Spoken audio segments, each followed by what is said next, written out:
నమస్కారం అందరికీ.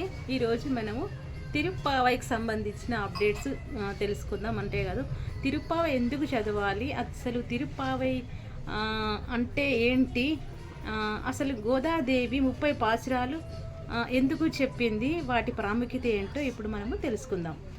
గోదాదేవిగా జన్మించిన ఆండాలు భగవంతుడినే భర్తగా భావించి ఆయన్ను చేరుకోవడానికి సంకల్పించిన వ్రతమే తిరుప్పావై.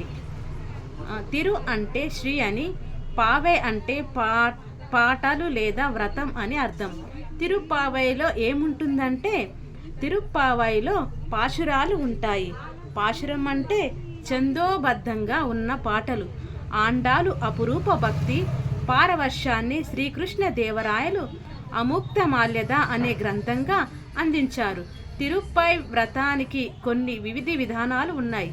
సూర్యోదయానికి ముందే స్నానమాచరించి క్రమం తప్పకుండా స్వామి కీర్తనలు, తిరుప్పావై పాశురాలను పాడాలి. నిత్యం స్వామివారికి పొంగల్ నివేదించాలి. సృష్టిలో భగవంతుడొక్కడే పురుషుడు, మానవులంతా స్త్రీలు అనే ఉద్దేశంతోనే విష్ణుమూర్తిని శ్రీవారు అని సంబోధిస్తుంటారు.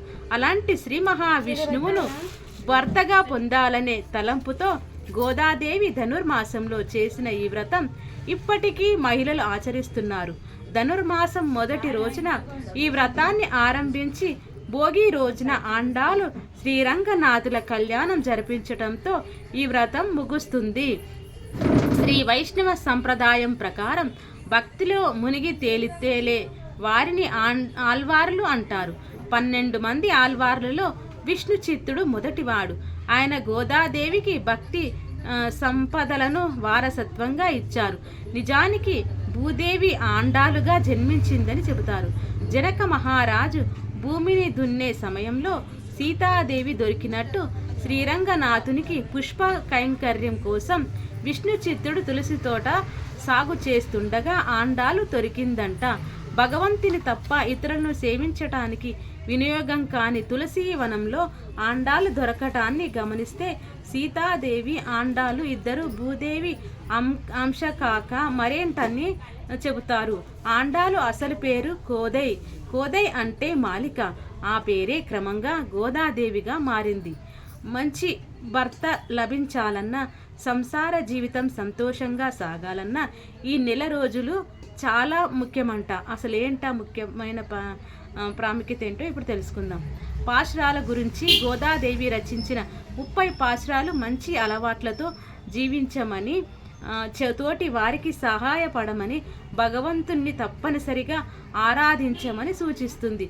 ఒక్కో పాశురం ఒక్కొక్క రోజు చెప్పున 30 రోజులు గానం చేస్తారు. మొదటి 5 పాశురాలు ఉపోద్ఘాతం, తిరుప్పావై ముఖ్యోద్దేశాన్ని తెలియజేస్తాయి.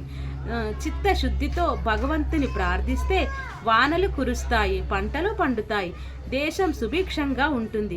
శ్రీకృష్ణుడిని పూలతో పూజిస్తే పాపాలు నశిస్తాయి అని గోదాదేవి విన్నవిస్తుంది. 5 నుంచి 15 పాశురాల్లో గోదాదేవి చెలులతో కలిసి పూలు సేకరిస్తూ పల్లె వాతావరణాన్ని వర్ణించే అంశాలు ఉంటాయి. పక్షులు కిలకిల రావాలు, రంగురంగుల పూల వెన్నెలలు, చిలకడంలోని సంగీతం, వెన్నెల చిలకడంలోని సంగీతం, ధ్వనులు, అలమందల మేడలో చిరు గంటలు, సవ్వడి దేవాలయంలో వినిపించే శంఖారావం వర్ణనలు ఉంటాయి.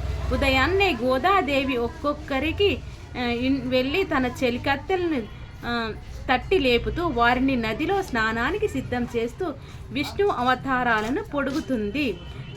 చెడు మాట్లాడకు, తదాస్తు దేవతలు ఉంటారు అంటారు కదా, నిజంగా ఉన్నారా? దీని వెనుక అసలు విషయం ఏమిటనేది 15 నుంచి 20 పాశురాల్లో గోదాదేవి తన చెల్లెలతో కలిసి చేసిన దేవాలయ సందర్శనను వివరిస్తారు. భగవంతుడిని నిద్ర మేల్కొల్పడానికి ఆండాలు సుప్రభాతాన్ని ఆలపిస్తుంది.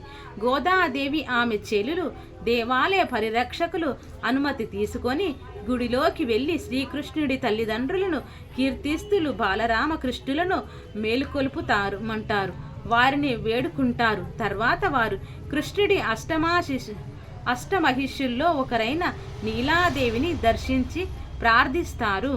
20 నుంచి 30 పాశురాలు. చివరి 9 పాశురాలు భగవంతుడి గొప్పతనాన్ని వివరిస్తాయి.